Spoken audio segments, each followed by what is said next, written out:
Thank you for joining us. I'm your host, Molly Dacey, and for this episode, I'd like to welcome Jeremy Vaughan. Jeremy was appointed Chief Constable of South Wales Police in 2020 after beginning his policing career in 1996 in North Wales Police.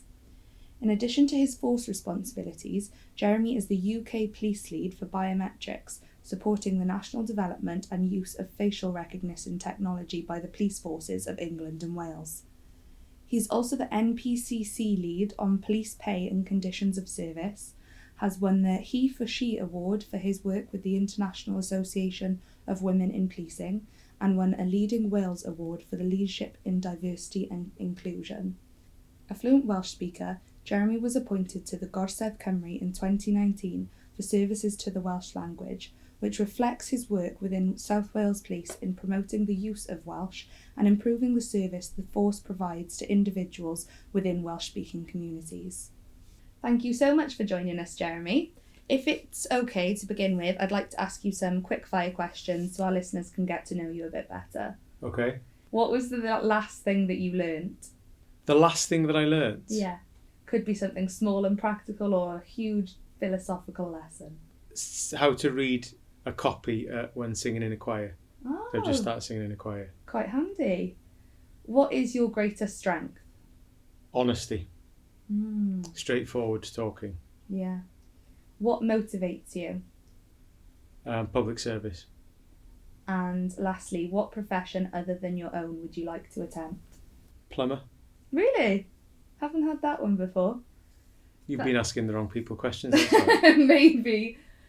Thank you for answering those. It's really interesting to know a bit more about you. I have a couple more, but we'll come back to them at the end if that's okay.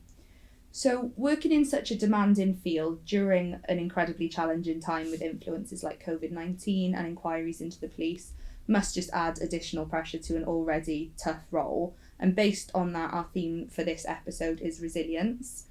What does resilience mean to you in the context of leadership, and why is it important for effective leadership? So, 3 things that resilience means to me. The first is bounce back ability. So it sort of does what it says on the tin, that, doesn't it? But your ability to put the bad things behind you and move on and respond positively to things. The second is your ability to handle a crisis and your ability to keep calm in a crisis. And the third for me is learning to take things personally enough, but not too personally. So you've got to care about what you do, but you can't care so much that you take it so much to heart that it destroys you. Why is it important? Well, it depends on your role, of course, and everybody's a leader, aren't they? But everybody's got responsibility for groups of people.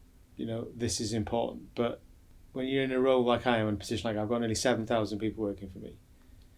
If I wasn't resilient, I couldn't be optimistic, and if you're not optimistic, then people won't want to work with you and follow you in the end, because we deal in crisis and difficulty and hardship and unhappiness and misery at times, lots of the time, in fact. If you're the head of an organisation, you need to be optimistic and positive and can do and looking forward. And so if you have to be fairly resilient to be able to handle all the difficult things, but then still be optimistic and an advocate of the great people that work for you. And so that's why it's important. I think it's really interesting what you said about taking it personal but not too personal. And I can imagine it's quite difficult to find that balance sometimes. And burnout is something that's been associated with being resilient, because it can be kind of exhausting to stay resilient and stay positive all of the time.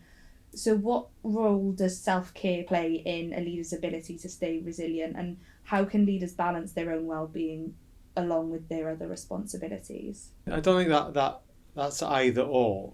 I mean, I don't think you could, I suppose it's harder to look after yourself and take care of your well-being. If one of the sort of things that you might do better, for example, to look after yourself is exercise.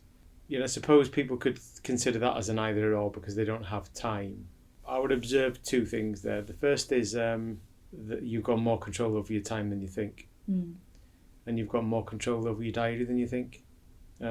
And one of the hard lessons to learn is that it is your diary, not anybody else's. Yeah.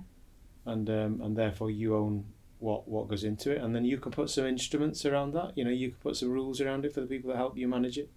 Not everybody's got a diary manager, have they? But if you have, then you can make it clear to them how much time and space that you need at times. Mm. And then you I prioritise exercise. So if I get chance in a day, so this morning, for example, I was going to visit the family of a bereaved officer who died suddenly recently and left children behind, and I went to visit his widow, and I was due to visit there, getting picked up at the house at 9:30, so I knew I had a bit of window this morning, and I will fill that window with a workout, because it makes me feel better about the world. So you sort of got to develop the things that will make you feel better, and you manage your own time. Lessons along the way for me, I've been in the police in 28 years. I've been the chief I'm in my 4th year now, and I've been a senior leader, I suppose, for the last sort of 15 years. You learn. One of the things that I am better at than ever before, and I've always been quite good at, naturally, I think, is not doing someone else's job for them. And particularly as you step up and progress in an organisation, definitely not doing the last job you used to do as well as the one that you're doing now. Yeah. And that takes, sometimes that's harder than you think, because you have to step away and allow people to do the work. And usually, often, if you progress in any organisation, usually the person who ends up doing your old job is working for you now, and which makes it doubly harder and then trebly harder. They're doing everything in your name anyway. But not making sure you don't do other people's work for them. Your job is when you climb, is not to take, and this often goes hand in hand, and it shouldn't, is to do more hours and work harder. It's you take different responsibilities. Yeah. So just keeping that in sharp focus and making sure you get that balance of time. I can say with confidence that is not easy for me to say. So there may be people who listen to this and think, well, it's easy for you to say. It isn't easy for me to say. I get crisis thrown at me every day. So there's no way that's easy for me to say, but it's just a discipline that you've got to maintain. And I am always available to the organisation. My phone never leaves my side. I am never not on call. But I do create space and time for myself to do exercise, keep fit, spend time with the family, be a dad, take them to rugby and football training, try and make sure I carve out, because I would feel just as guilty not doing that as I would for spending 80 hours in the office. Yeah. I think something you've mentioned quite a lot is the word balance, and it's all about being able to develop that balance, because either way, like you said, being guilty for too much work or too much home, it's being able to carve that your own time out properly. But everybody in a senior leadership position knows that you need to get a better balance. I mean, it runs the risk of being one of the most vacuous statements in history. I need a balance. The issue isn't saying that you need a balance. The issue is getting a balance. Yeah, yeah. So turning the fact that it's obvious that you need a better balance into actual action. Yeah. You've got to say, right, this is what I'm going to do as a consequence of it. And sometimes that means absorbing a little bit more risk, absorbing more uncomfortable positions than you might want to be in. But that is, if you don't do it, you will never create the balance. Yeah. Can you share a personal experience where you've had to demonstrate resilience in your leadership role, and maybe share what you learned from that experience? So I've thought about this. You did give me a sort of indication of that question, and I can't. Now the reason I can't is because every incident that has really tested me is so sensitive as to be fairly difficult for me to unpack personally how I felt. But if I could generalise then and say what are the kinds of things, I guess the kind of things that test you is when something happens in your organisation that really lets you down in a way that feels deeply personal. Now it's never going to be directed at you or about you, but somebody does something which is so, well, if an individual does something which is so outrageously bad, I don't think that's what I'm talking about. I mean, that's obviously abhorrent, but we can deal with them. I mean, it's when a pattern of things happen that a system or a process or a sort of a cultural structure in your organisation lets you down, and people sort of carry on doing things that you would never have allowed them to do. And I don't mean necessarily in itself conduct, but some performance issue dips, really badly, and you think that tests you quite a lot, because you go through a range of emotions, which is, frustration, anger, and then a great deal of self-reflection, because, there's some academics called Chris Argis and Donald Schoen talk about single and double loop learning, and one of the things they talk about is the congruence between strategy and action. And if there is an incongruence, misalignment between what you set out to achieve and what actually happens on the ground, then the worst thing the leader could do would be simply to look to the strategy alone to change that, because the strategy is not working. What they must do is reflect on their own leadership, the things that they pay attention to, the things that they measure and control, the way that they react. So sometimes you've got to internalize and reflect on some of this information, and then question about you and your leadership and the executive team leadership and stuff, and that can test your resilience. And there's a great academic on organizational culture called Edgar Schein, and he talks about, so one of the sort of primary embedding mechanisms of organizational culture is how leaders react in a crisis. So if you react badly to a crisis, if you immediately look to throw someone under the bus, as the metaphor goes, or hang someone out to dry, then the organisation watches you do that. So often you don't do that, because you're trying to look at, when it comes to individual conduct and behaviour, I think that's a separate thing. But when it comes to some failing of an organisation, some structural failing, then you've got to process that, think about it, and then not overreact to it, despite the internal demons telling you to get really bloody annoyed about it, and then kick up and stamp a fuss about it, So that tests your resilience at times. In those moments, what you need is, you need time, and all too often you allow others to set the agenda for you in terms of time. So if things like that happen, you need time to step away and think and reflect about it. Yeah, somebody somewhere will tell you in the middle of the crisis that it's urgent. You need to determine whether it's urgent or not. Don't let others determine it for you. And then step away, buy yourself some thinking time, but also buy yourself some time with your team of people around you to reflect on it, to think about it, and to understand the implications of it. And how that might test your resilience, because this has happened to me before, is that the team around you have lost their heads on it a bit, because it's such a big deal. So you've got to be the calm one when everyone else around you is not. We've discussed resilience as a whole. Are you able to share any practical tips or strategies, or something that you find helps you to bounce back from setbacks and challenges? So I think there's lots, but I think one of the main ones is step back and focus on what really matters, because sometimes what appears to be a crisis initially isn't that much of a crisis. Second is, if let's just say it is a crisis, focus on the end goal, because sometimes if you let the crisis dominate, it stops you making the progress that you need, because the end goal is more important. Second thing I'd say is, when you're in a crisis, what you've got to do is do the obvious and basic things well.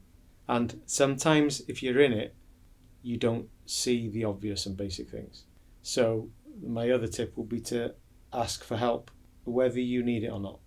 So because sometimes somebody who is slightly detached in the crisis will help you understand the obvious that's in front of you that you can't see because you're in the middle of it.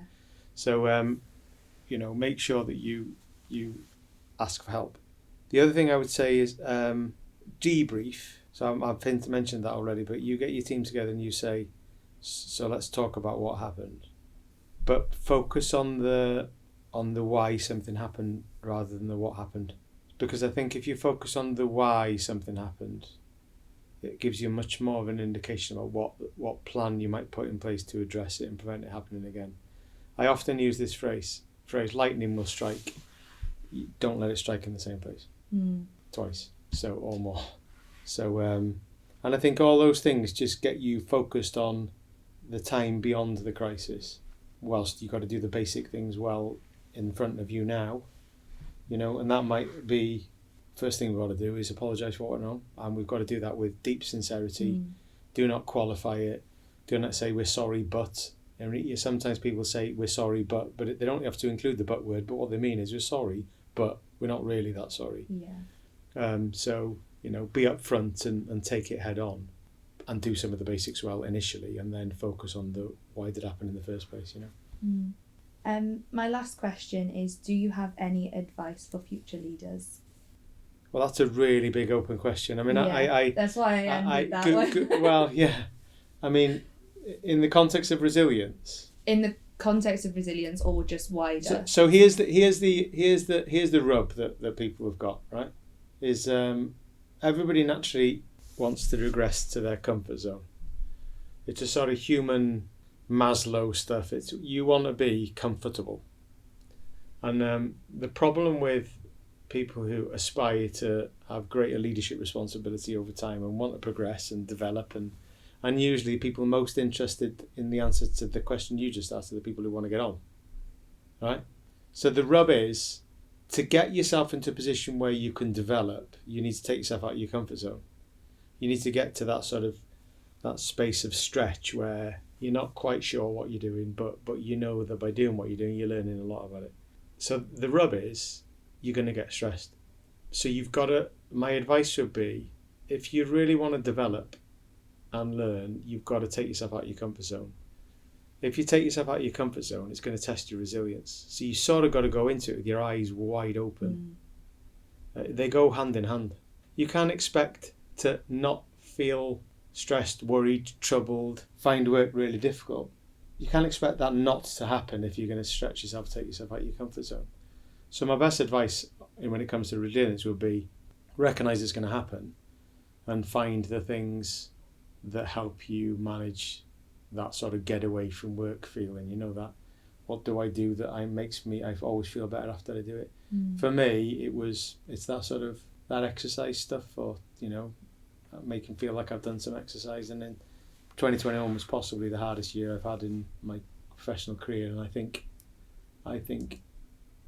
the one thing that kept me on the straight and narrow in that year was a regular regime of exercise. I've got a walk bike at home, and I just would go in there and feel better when I left. And at the time, there was a period where it was the only place I felt better after I went into. Yeah. But yeah, my advice to people aspiring to progress would be, it's going to be difficult, so you just got to prepare yourself for that. Because if it's difficult, it isn't developing you. Thank you so much for all your stories and ideas and advice. Before we end, I'd like to ask you a few more quick fire questions, if that's okay. Do you or have you ever played a musical instrument? Yes and no. So I'm not an accomplished musician, but all my family do, and I'm starting to try to learn to play the piano. Oh really? Yeah. Oh, that's badly. It's quite a complicated one to start with. I don't know. We've got a piano at home, so they all play it. So I've got an app on the phone. That's as far as it goes. That's brilliant. Yeah. What is your favourite type of food? Ooh, sort of genre of food, you mean? Yeah, or you can go specific if you have strong feelings about something in particular. I like Chinese food. I like stir fries and that sort of thing. Spicy food, yeah. What is your favourite noise? Quiet. Yeah. My favourite noise is silence. The sound of silence. Are you more of a morning person or a night owl? Morning. Have you always been a morning person? No, I don't think so. No. But I'm sharper in the morning. My brain's more alive in the morning. I get tired late at night, and I go to bed early. Oh, do you? So do I. Everyone rags on me for that, but I think there's nothing better than an early night. Yeah, I know, and I'm better. I'm sharp. I'm more productive in the morning. And lastly, if you could have one superpower, what would it be?